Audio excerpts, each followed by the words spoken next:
Eu saúdo os irmãos com a paz do Senhor. Amém.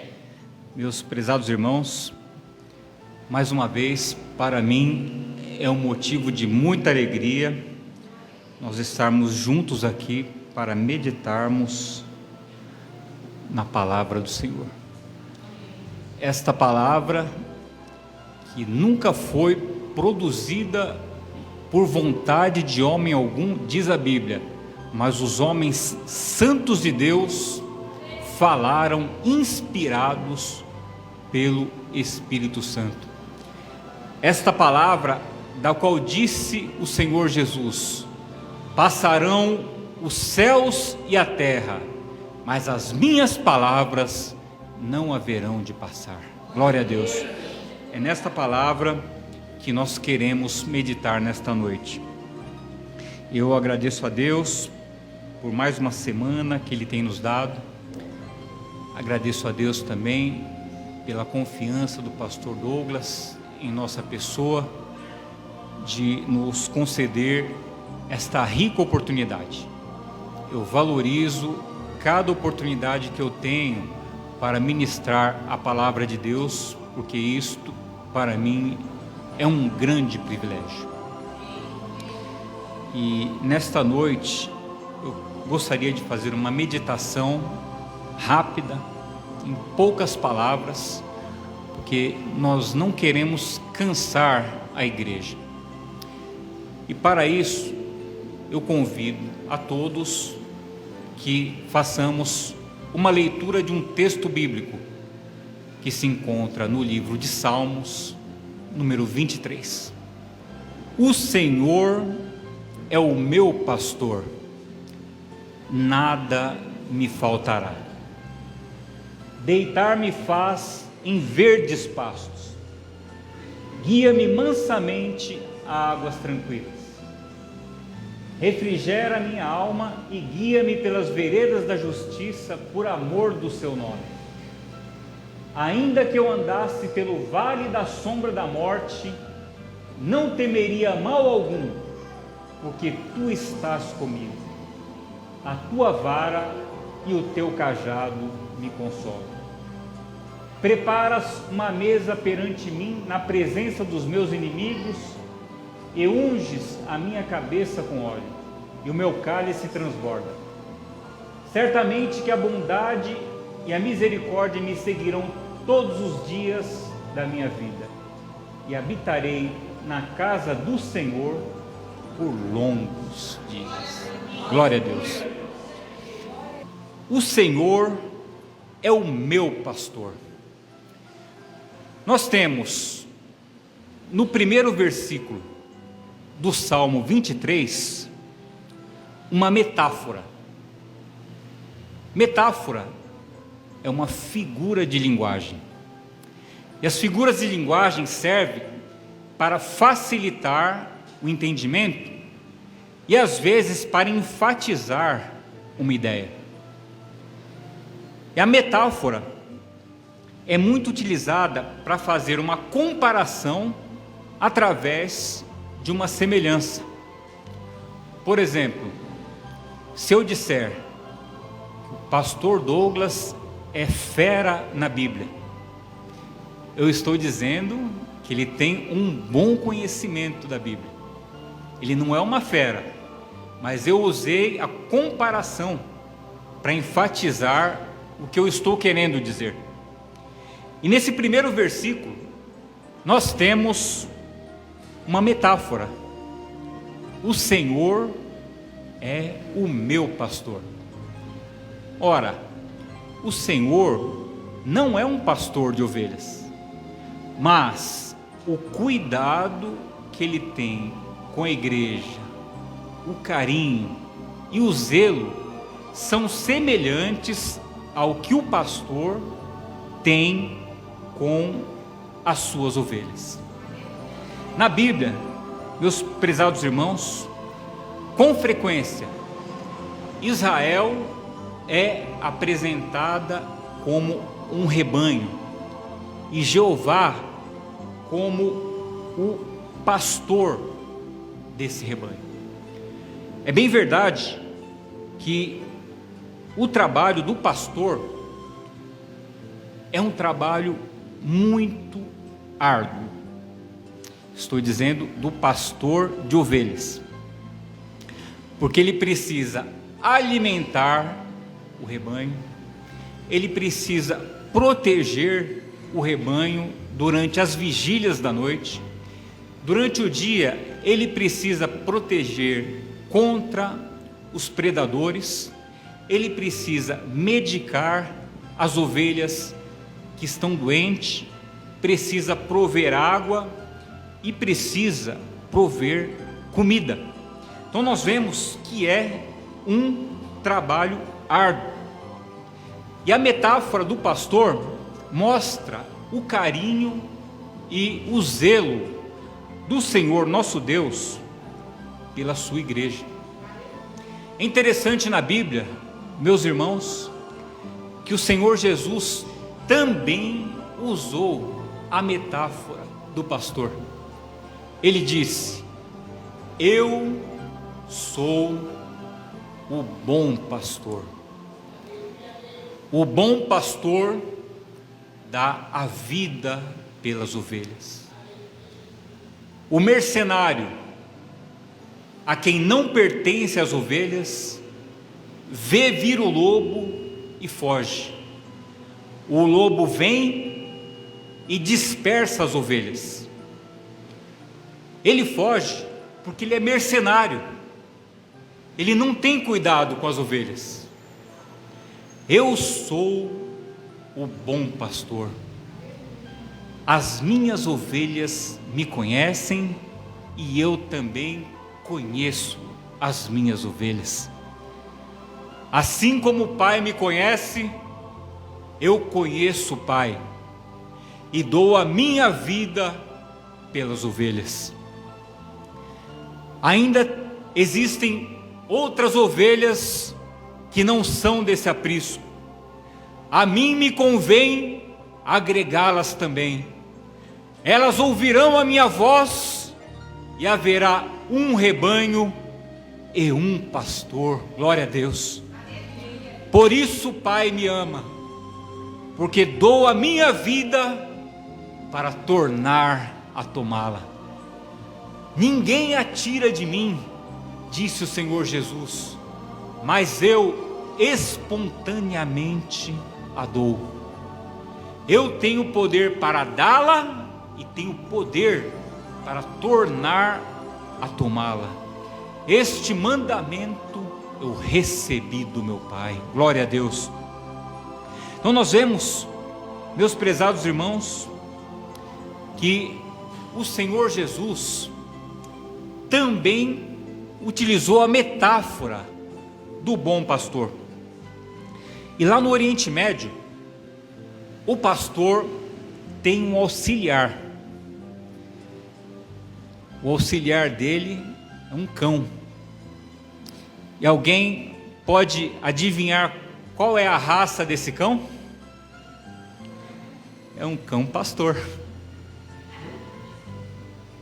E é interessante que esse cão ajuda o pastor a proteger as ovelhas. Ele utiliza uma coleira com farpas. Por quê?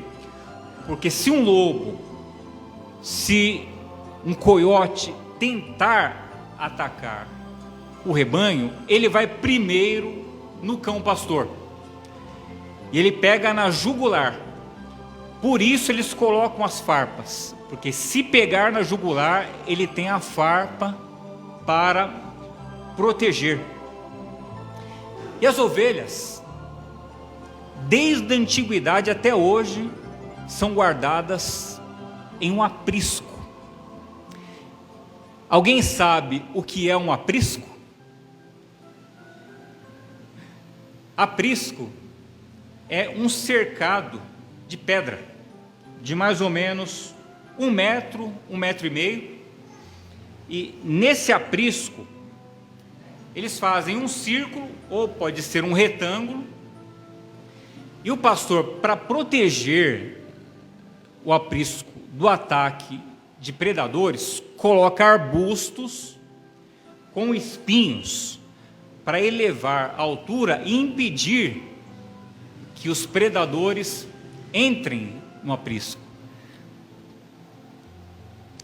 E na porta do aprisco, alguém fica tomando conta, que é justamente o pastor. É por isso que lá no livro de João, capítulo 10, versículo 7, o Senhor Jesus disse: eu sou a porta das ovelhas, porque o pastor ficava na porta tomando conta do rebanho. E Jesus estava muito familiarizado com pastores e rebanhos, porque a economia da época era basicamente oriunda da agricultura e da pecuária. Então ele estava familiarizado com o trabalho do pastor. E lá no Oriente, meus irmãos, a vida de um pastor é muito difícil. Por quê? O pastor precisa seguir o circuito das águas. Que ora a água emerge em um lugar e ali as ovelhas vão beber. Mas de repente o poço seca e a água aparece em outro lugar. E o pastor precisa conduzir o rebanho, às vezes por 3, 4 quilômetros, para que ela possa se alimentar e beber a água. É um trabalho muito cansativo, porque para isso o pastor precisa levantar bem cedo. Geralmente, antes do sol nascer, o pastor já sai com as suas ovelhas. E às vezes o local do pasto e da água é tão longe que ele precisa acampar naquele lugar e voltar no outro dia. Veja, irmãos, é por isso que Abraão e muitos beduínos hoje e alguns povos árabes são nômades, ou seja, não tem uma residência certa. Eles moravam em tendas. Por quê? Porque de acordo com o aparecimento da água, eles iam para um lugar ou iam para outro. E se eles tivessem casas de tijolo e de pedra, ficaria muito difícil o deslocamento. Mas como era com tenda, então era fácil desarmar a tenda de um lugar e armar em outro, para facilitar a vida do rebanho. Mas ainda no Oriente Médio, os pastores são muito diferentes do que aqueles apresentados nos filmes de Hollywood. Você vê aquele pastor bonito, né? Charmoso, forte. Na realidade, se os irmãos forem para a Terra Santa, Turquia, naquela região, vocês vão encontrar crianças apacentando o rebanho. E geralmente eles colocam uma criança e um ancião. Por quê? Porque as ovelhas têm uma característica muito interessante. Elas não acostumam com outro pastor. Vamos imaginar que eu sou um pastor de ovelhas e o pastor Douglas é um outro pastor. Eu estou devendo um dinheiro para o pastor Douglas e digo: pastor, eu vou te pagar com ovelhas, pega aqui 10 ovelhas. Ele vai dizer: não, eu não aceito. Porque a ovelha se apega ao pastor, ela conhece a voz do pastor, ela sente o cheiro do pastor, ela conhece o jeito do pastor. E quando você muda a ovelha de pastor, ela fica com saudades do outro pastor. E ela se recusa a comer e a beber. E essa ovelha pode morrer de fome e de sede por depressão. Olha, que interessante, porque ela conhece a voz do seu pastor. Glória a Deus. O Senhor é o meu pastor e nada me faltará. Nada me faltará. Meus irmãos, se vocês utilizarem a exegese e observarem o texto original no hebraico, existe uma tradução melhor para esta segunda parte. Ao invés de nada me faltará, uma tradução melhor é: de nada terei falta. De nada terei falta é diferente de nada me faltará. Por quê? Por exemplo, vamos imaginar que alguém sofre um acidente e perde uma perna. Ele não pode dizer que nada me faltará, está faltando uma perna. Você está trabalhando e pagando o seu apartamento, que é financiado, mas de repente você perde o emprego e não consegue pagar, e o banco ameaça enviar o seu apartamento para o leilão. Está faltando.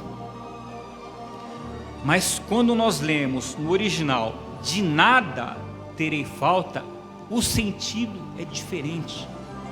O sentido é de que, se você tiver a presença de Deus na sua vida, de nada você terá falta. O salmista, no Salmo 46, disse: ainda que a terra ruja e se perturbe, ainda que os montes se abalem e se transportem para o meio do mar, há um rio, glória a Deus, que alegra a cidade de Deus, o santuário das moradas do Altíssimo. Alguém disse: se eu estiver em um castelo, ou se eu estiver morando em uma caverna, e Deus estiver comigo, ali eu sou feliz. O Senhor é meu pastor, de nada terei falta.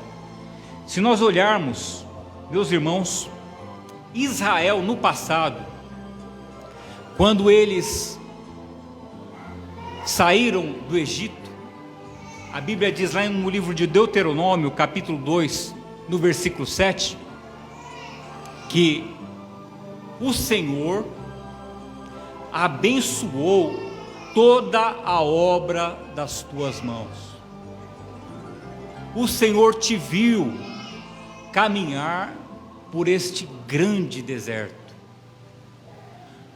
O Senhor caminhou 40 anos contigo, nada te faltou.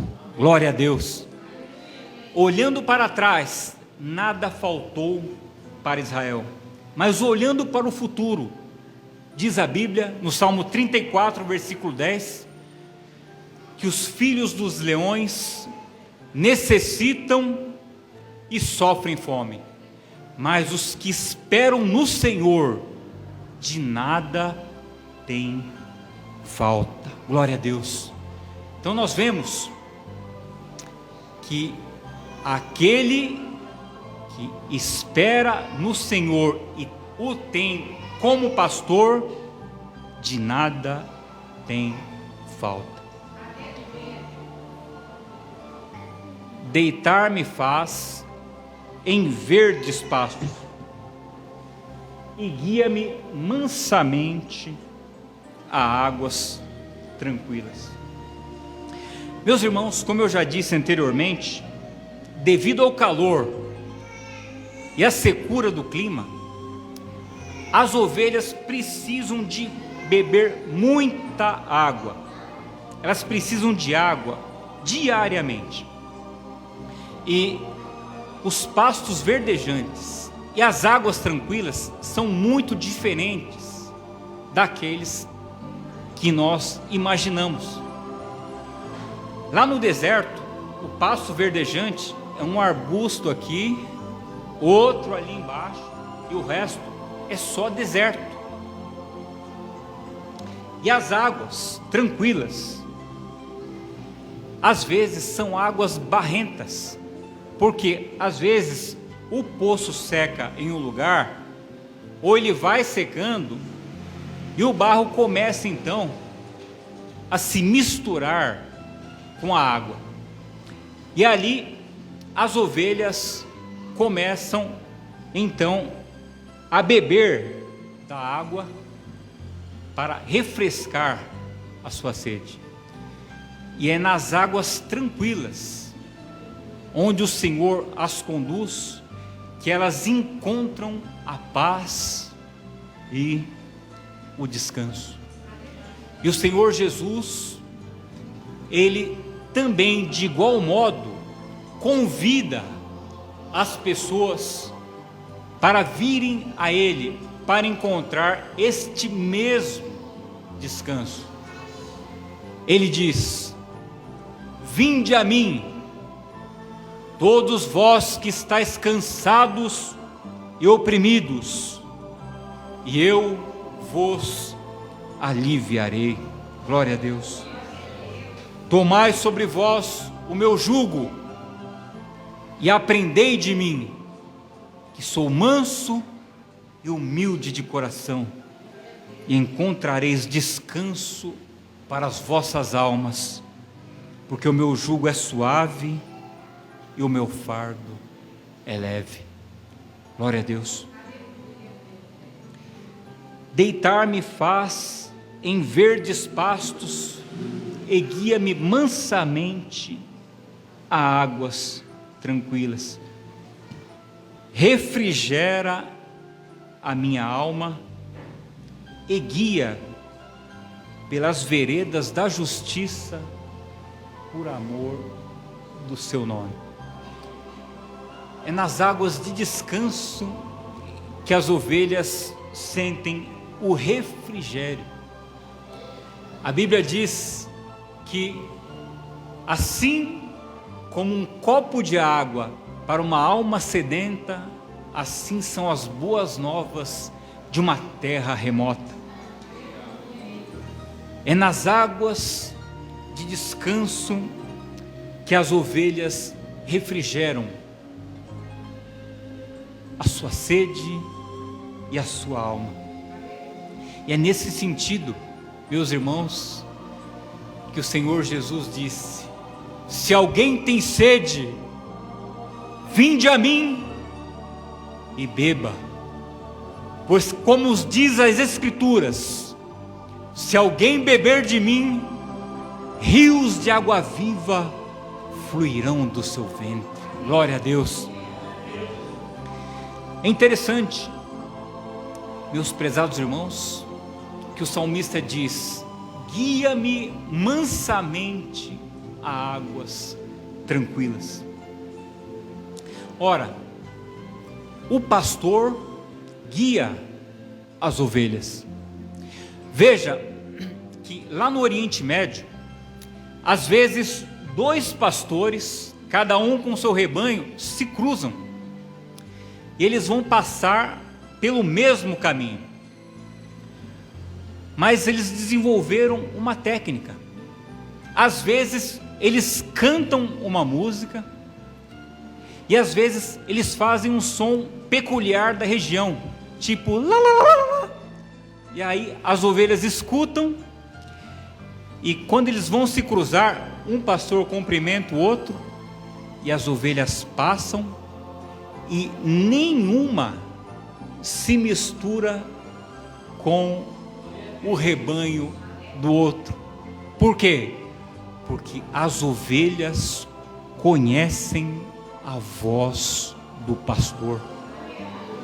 E foi justamente isto que o Senhor Jesus disse lá no livro de João, no capítulo 27. As minhas ovelhas ouvem a minha voz.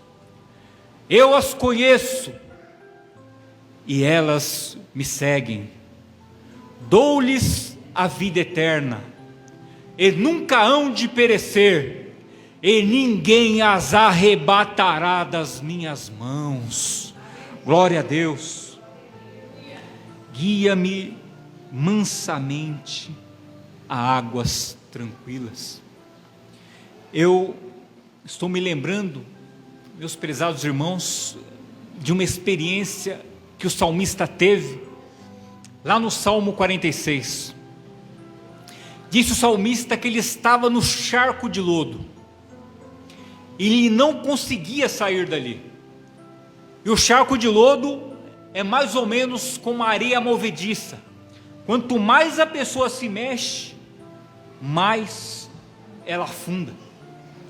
E ele disse: eu estava no charco de lodo, num lago horrível. Mas um dia alguém escutou o meu clamor e foi o Senhor. Ele tirou-me de um lago horrível, pôs os meus pés sobre uma rocha, firmou os meus passos e pôs um novo cântico na minha boca, um hino ao nosso Deus. Glória a Deus. Eu fico pensando, será que não era esta a nossa situação? Nós estávamos lá no mundo, num lago horrível, no charco de lodo, isto é, no pecado. Mas um dia alguém falou de Jesus para nós. O Senhor Jesus estendeu as suas mãos, nos tirou do lago horrível e do charco de lodo, colocou os nossos pés sobre uma rocha, isto é, nos deu a certeza de salvação e nos trouxe para a igreja e colocou um hino de louvor em nossos lábios, que são os hinos de louvor a Deus que nós temos entoado ao Senhor. E é justamente, meus irmãos, disto que o Salmo 23 está falando. Guia-me pelas veredas da justiça, por amor do seu nome. Glória a Deus. Ainda que eu andasse pelo vale da sombra da morte, não temeria mal algum. Meus irmãos, o vale da sombra da morte é o Wide Kill, que é realmente um vale. Este vale, ele é íngreme, ele tem a forma de um V. E às vezes o pastor precisa atravessar este vale pela encosta. E detalhe, a estrada é estreita e logo ao lado tem um penhasco. Se desequilibrar, a morte é certa. Mas além do perigo de um acidente, no vale da sombra da morte, você tem ladrões que podem te atacar, porque ali não tem nada, é um deserto, é só pedras.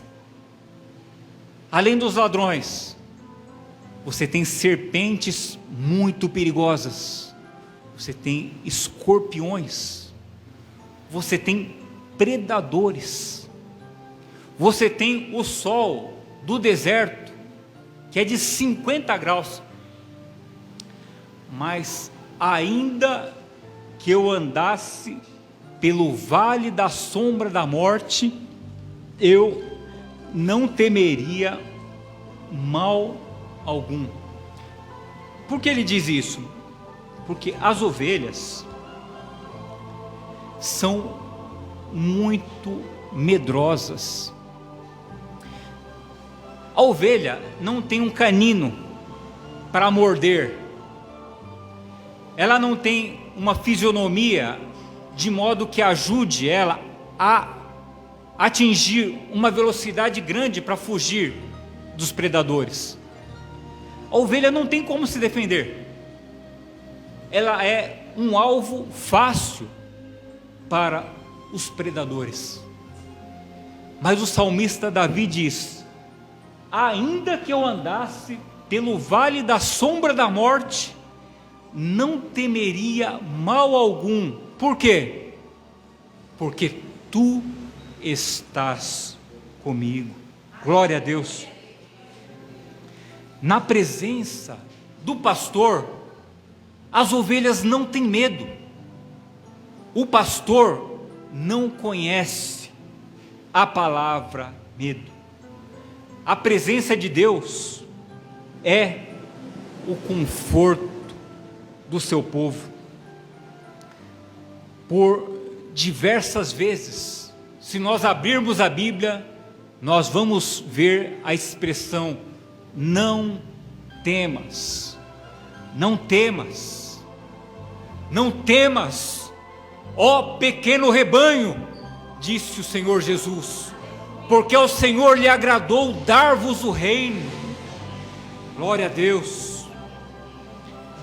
Não temas, disse Deus ao profeta Jeremias, porque eu sou contigo. Não te assombres, porque eu sou teu Deus. Eu te ajudo, eu te sustento e eu te fortaleço com a destra da minha justiça. Glória a Deus. Glória a Deus. Elevo os meus olhos para os montes. De onde me virá o socorro? O meu socorro vem do Senhor, que fez os céus e a terra. Não deixará vacilar o teu pé aquele que te guarda. Eis que não tosqueneja e nem dorme o guarda de Israel. O Senhor é a tua sombra, o Senhor é a tua direita. De dia não te molestará o sol, e nem de noite a lua. O Senhor guardará a tua entrada e a tua saída. O Senhor guardará a tua alma, desde agora e para sempre. Glória a Deus. Ainda que eu andaste pelo vale da sombra da morte, não temeria mal algum, porque tu estás comigo. Glória a Deus. Glória a Deus. Eu me lembro das palavras do Senhor para Josué. Deus disse a Josué: Josué, ninguém poderá te resistir. Assim como fui com Moisés, da mesma forma eu serei convosco. Não te deixarei e nem te desampararei. Glória a Deus. Glória a Deus. Ainda que eu ande pelo vale da sombra da morte, não temeria mal algum, porque tu estás comigo. A tua vara e o teu cajado me consolam. Glória a Deus. O pastor tem duas ferramentas. Ele tem a vara, mas ele tem também o cajado. A vara é um bastão, mais ou menos 1,5 m, 2 m, e com a vara ele protege o rebanho contra ataques de animais selvagens. Se um lobo tentar atacar o rebanho, o pastor tem a vara para defendê-lo. Mas com a vara, o pastor também corrige algumas ovelhas rebeldes. às vezes as ovelhas precisam tomar umas varadas, porque senão elas se desviam do caminho. E o salmista disse: a tua vara e o teu cajado me consolam. Ou seja, o pastor tem a vara, mas ele tem também o cajado. O cajado é parecido com a vara. A diferença é que a ponta da vara, ela tem a forma de arco, a ponta do cajado.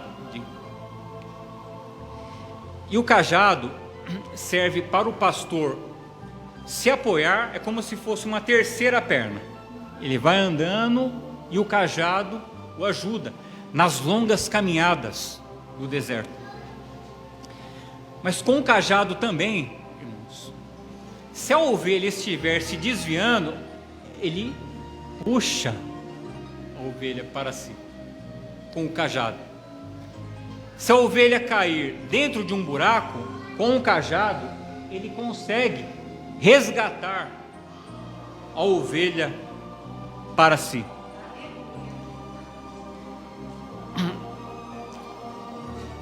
De igual modo, meus prezados irmãos, Deus às vezes precisa usar a vara e o cajado para corrigir a sua igreja.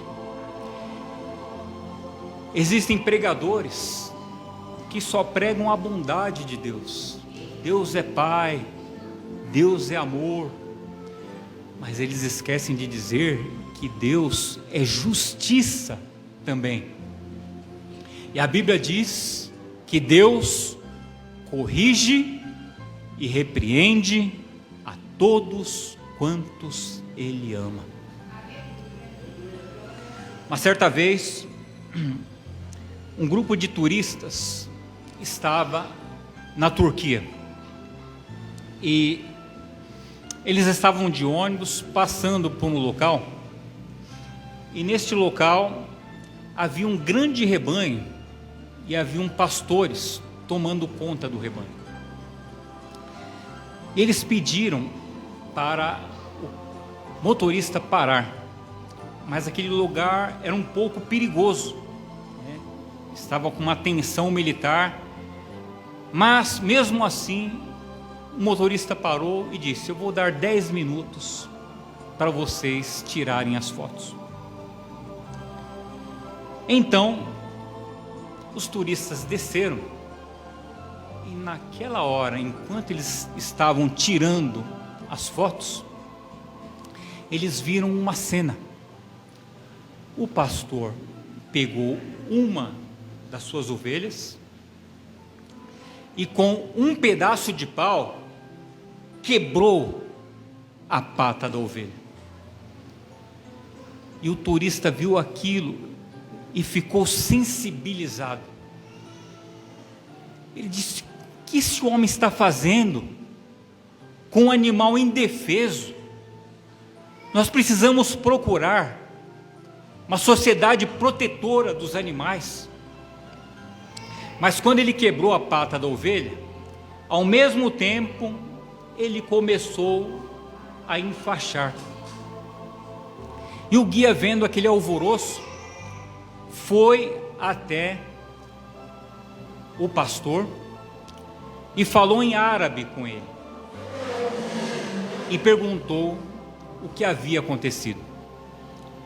E o pastor então explicou para o guia. Ele disse: esta ovelha é extremamente rebelde. Toda vez que ela está bem, ela foge. A última vez demorou uma semana para que nós a encontrássemos. E ela voltou cheia de carrapicho, cheia de pragas, e não foi possível aproveitar a lã dessa ovelha. Uma outra vez ela fugiu, e se um amigo meu não tivesse encontrado ela já estava prestes a ser picada por uma cobra venenosa. Ela foi salva por um triz. E é só ela ficar boa novamente que ela foge. Eu já estou gastando muito dinheiro com esta ovelha. E os meus amigos disseram: por que você não entrega ela para o açougueiro? Se livra desse problema. Mas o pastor disse: não, eu amo esta ovelha. Eu não tenho coragem de fazer isto com ela. Então, a única maneira que eu encontrei de deixá-la comigo foi quebrando a sua patinha. Está doendo mais em mim do que nela, você pode acreditar. Mas agora ela não foge mais. Eu sei que quando a gente deslocar o rebanho, eu vou ter que carregar esta ovelha nos braços, mas pelo menos ela está aqui comigo. Glória a Deus. Vejo o cuidado do pastor e eu pergunto para os irmãos: não é isto que o Senhor faz com a sua igreja às vezes? Às vezes o Senhor não permite que os nossos planos deem certo para nos livrar de um desastre maior lá no futuro. Glória a Deus. A tua vara e o teu cajado me consolam. Glória a Deus. Preparas uma mesa perante mim na presença dos meus inimigos. Deus, nesse versículo, é apresentado como Jeová Jirê, o Deus da providência. Lá no livro de Gênesis, no capítulo 22, a Bíblia mostra uma passagem interessante na vida do pai Abraão. Deus disse para Abraão: Abraão! Ele disse: eis-me aqui, Senhor. Pega o teu filho, o teu único filho a quem tu amas, e oferece-o para mim em holocausto na montanha que eu te mostrarei, que no caso era o Monte Moriá. E de madrugada então Abraão pega o moço e leva ele para a montanha. E o moço olha para Abraão e diz: meu pai, eis aqui o fogo, a lenha, mas onde está o cordeiro? E Abraão disse: meu filho, Deus proverá para si o cordeiro.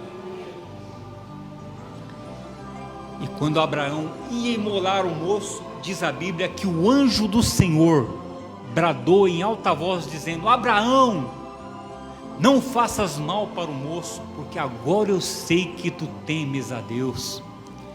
E quando Abraão olha, ali está um cordeiro preso pelo chifre entre os arbustos. E Abraão então oferece o cordeiro no lugar do seu filho Isaque, e aquele lugar foi denominado como o Senhor proverá. E no original o termo é Jeová Jirê, o Deus da providência. E é nesse sentido que o Senhor prepara uma mesa perante mim na presença dos meus inimigos.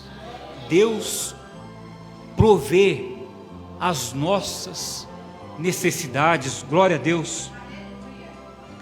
Mas, seguindo, ele diz: unges a minha cabeça com óleo. Nos tempos bíblicos, meus prezados irmãos, as pessoas não tomavam banho todos os dias, porque não havia água encanada, não havia a eletricidade, então era uma época muito mais difícil. Assim, quando alguém recebia uma visita em casa, era costume ungir a cabeça dessa pessoa com óleo. É por isso que Maria Madalena ungiu os pés de Jesus com unguento quando Jesus foi na casa de Simão, porque era costume para suprir a carência de um banho. Mas ainda, o ato de ungir, no sentido espiritual, fala da prática que era comum na época do Antigo Testamento, em que se ungia profeta, sacerdote e rei. Antes deles iniciarem o ministério, era despejado azeite sobre a cabeça, né? E aí o azeite escorria, e a partir deste momento, o profeta, o sacerdote ou o rei estava pronto para iniciar o seu ministério. É por isso que o salmista disse: ó, quão bom e quão suave é que os irmãos vivam em união. É como óleo precioso que desce sobre a cabeça, pela barba, a barba de Arão, e desce pela orla das suas vestes. Então nós vemos aí a unção. E no texto do Salmo, o salmista diz: unges a minha cabeça com óleo. Em outras palavras, o Senhor te separa para si, para o seu serviço, para te tornar herdeiro do reino de Deus, junto com aqueles que aceitaram o amor da verdade para se salvar. Glória a Deus. Unges a minha cabeça com óleo e o meu cálice transborda.